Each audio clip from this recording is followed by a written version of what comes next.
L'Office national de l'électricité et de l'eau potable a présenté à Rabat le bilan de la première phase de l'appui au programme national de l'assainissement, l'occasion de passer en revue les avancées et les expériences marquantes de ces 5 dernières années. Ce séminaire de capitalisation du programme d'appui au PNA à l'initiative de l'Agence belge de développement au Maroc et de la branche eau de l'Office national de l'électricité et de l'eau potable a été l'occasion d'échanger autour des bonnes pratiques et des aspects importants de la mise en œuvre de la phase 1 du programme national de l'assainissement.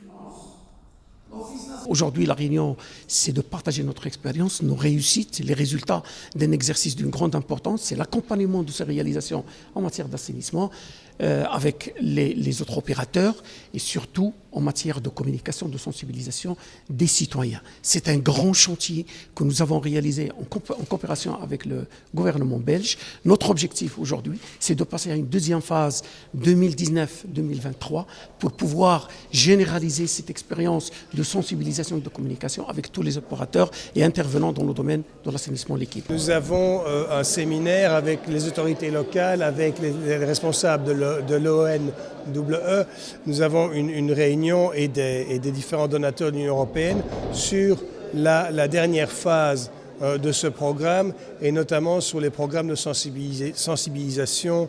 des populations locales parce que pour qu'un programme fonctionne, il faut l'adhésion des populations, il faut l'adhésion du citoyen, parce qu'on va devoir demander aux citoyens un petit effort financier, puisqu'évidemment la construction d'une centrale d'épuration, ça a un coût, ainsi que tout le système de raccordement d'eau pour l'eau propre et pour les eaux usées. Et donc évidemment le citoyen doit pouvoir comprendre à quoi sert cette contribution et se rendre compte que l'assainissement de l'eau n'est pas un luxe, c'est vraiment quelque chose de fondamental. Ça nous permet à tous, à nos enfants, d'avoir de l'eau propre et ça permet aussi de rejeter des eaux propres dans la nature.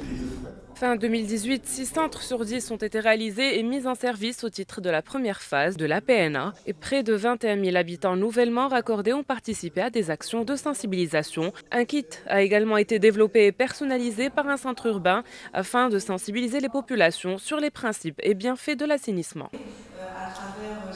En matière de digitalisation des supports de communication, une plateforme pédagogique de sensibilisation a été développée en format d'application mobile et Windows.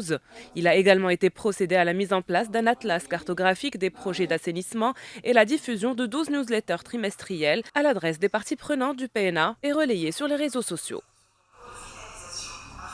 Alors, dans le cadre du premier programme national d'assainissement, de la première partie du financement, le partenariat s'est étendu avec la coopération belge, aujourd'hui appelée Enabel, qui a mis en œuvre toutes les actions de sensibilisation